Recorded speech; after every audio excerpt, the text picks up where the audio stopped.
Hello and welcome to another episode of Tuesdays with Titans. Today we have with us Dr. Marco Arcieri, who is the president of ICID, International Commission on Irrigation and Drainage.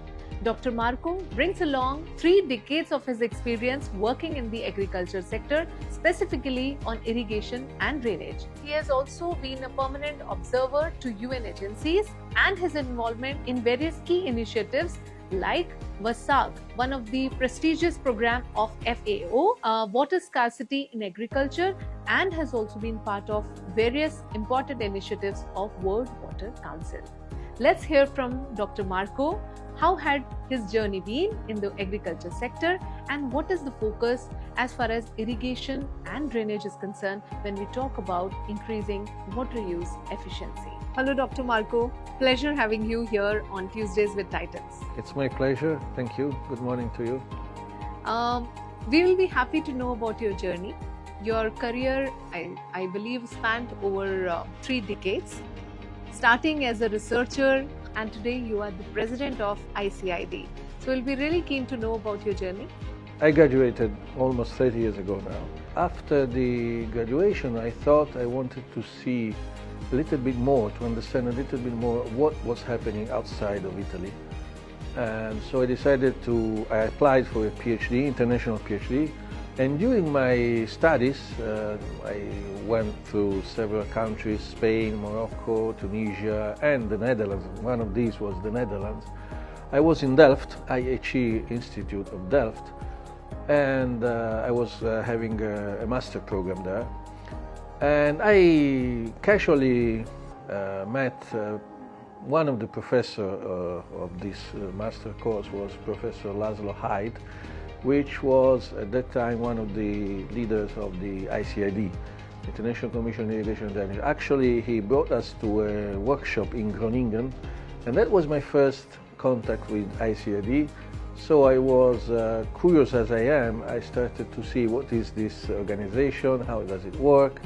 And as soon as I came back from my journeys abroad and my experiences abroad, I wrote an email to center office of ICID, and which I was not really expecting to have a prompt reply, but the center office right away they replied to me. They said because I had just finished my PhD, so they extended their congratulations to me, and they suggested me to get in touch with the Italian National Committee of ICID, which is based in Rome, which I did. And from 2007, I started, practicing the Italian National Committee of ICID, and then from then I was then elected. In my first entrance in the General Assembly of the Italian National Committee was in 2008. Then in 2011 I was elected as Vice President of Italian National Committee, ICID. And in 2013 I was appointed as Secretary General, which I still am, of the Italian National Committee. And then from there I started participating to the International Executive Council of ICID.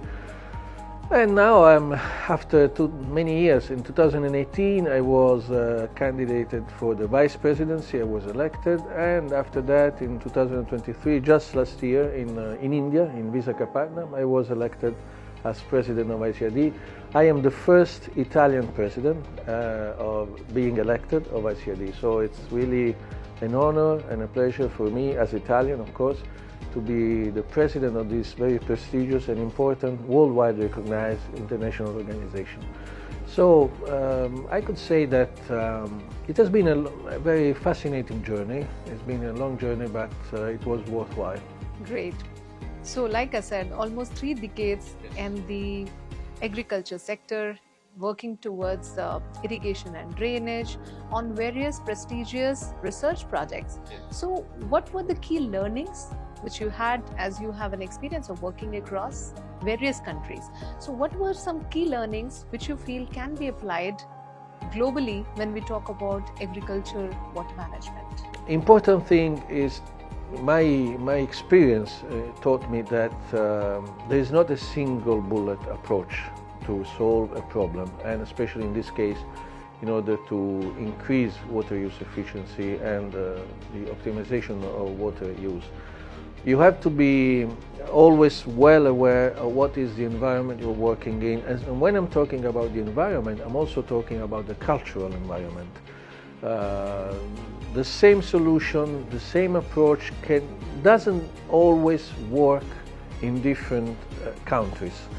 So first thing, you have to get acquainted with the local people, their culture, their habits, and you have to understand what they are doing there, the way they live, the way they practice irrigation, before suggesting them any kind of solution. So the first thing to do is to learn from them.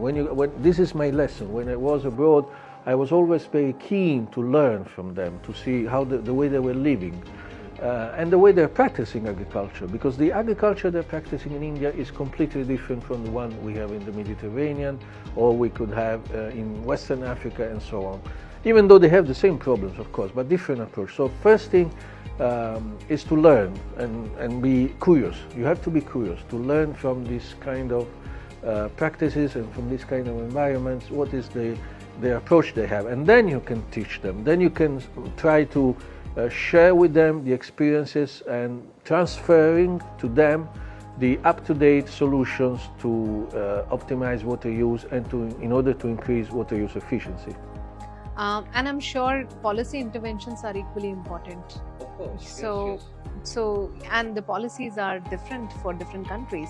So what is your take on the policy side of as far as agriculture and irrigation sector is concerned when we talk about India? Yes, again, different policies, different politics, different cultural school, I would say. The kind of politics you can find in United States, for instance, is completely different from the one you will find in Africa or in Asia and so on. Again, one of the goals of the Irrigation and Drainage Commission of the ICID is exactly based upon this.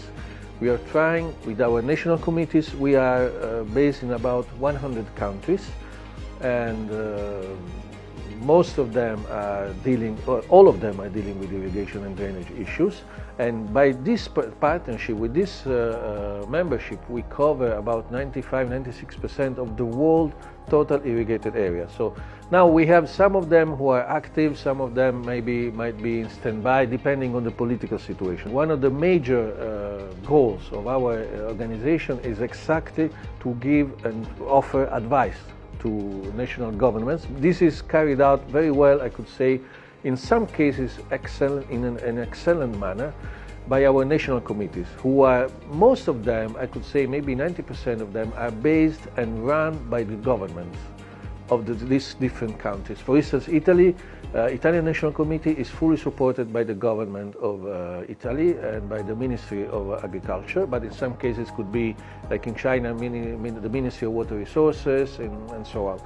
So yes, indeed, we are offering our knowledge, we are sharing our knowledge. We have to consider that International Commission on Irrigation and Drainage is also articulated in many working groups.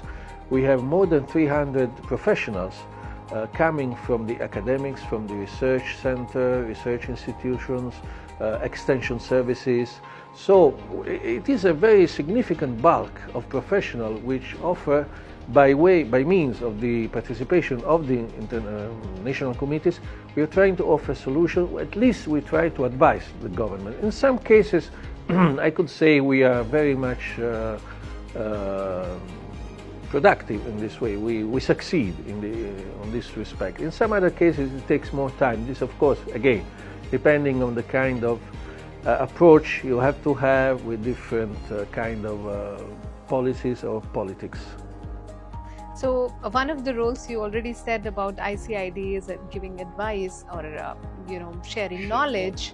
So can you shed more light on what all roles ICID is playing when it comes to the irrigation and drainage? I could say maybe the most important role that we are playing as international organization is focused on capacity building, on training, because we believe in ICID, we strongly believe that by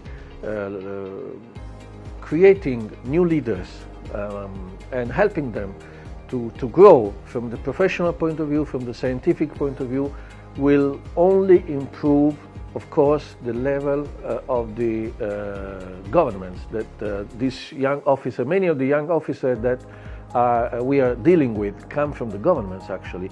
And what is most important to say, we are also running, we have for instance a young professional forum.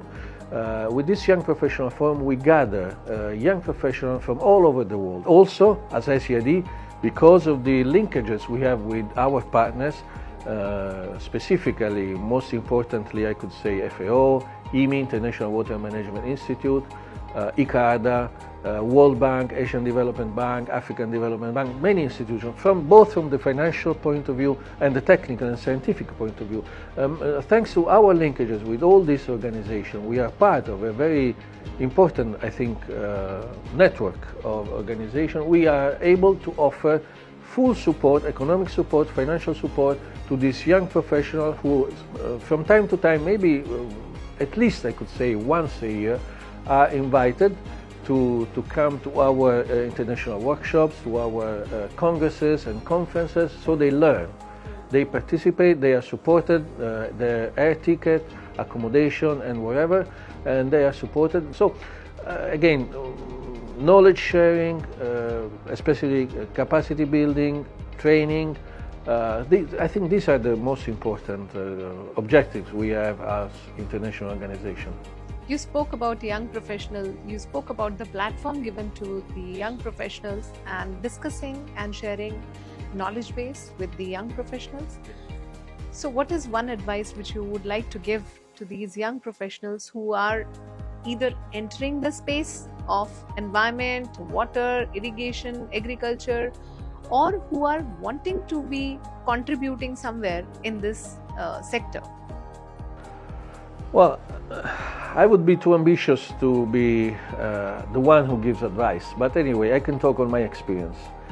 Based on my experience, I would recommend, I would give this kind of suggestion. You have to be, for young people, you always have to be curious. You don't have to stop to the superficial aspect of the things. You also, my suggestion would be to go always a little bit deeper into the issues, and being curious to know, curious to experience. So this could be one of the key messages I would like to give. To be curious, to be willing to know, willing to experience, and never stop to what is the epidemical aspect of the issue. Always try to get a little bit deeper. I'm not saying that you should not believe to what you're told, but you have to experience it yourself. This is my experience, and I think it's a worthwhile message to give. Great. And now, as we come to the end of this interview piece, I'll be more than happy to have a message from you for the readers of Water Digest and for the viewers of WD News. There we go. I think the people who are reading Water Digest are very, very well knowledgeable, very keen to know what is going on in the world. And so, again, I think keep on reading. This is my because if you have knowledge, you can rule the processes. My way of thinking has always been to try to be part or to determine the process, not expecting what is going to happen, but trying to change the rules or trying to be part of the process rather than passively expecting what's going to happen. So my suggestion, my message would be keep on reading, keep on getting informed, and this is an excellent example of what media should be doing in order to inform people what is happening outside. This would be my message. Yes, keep on reading, keep on being curious, and many thanks to magazines and news and papers such as Water Digest for the excellent work of information you are carrying on and you are producing.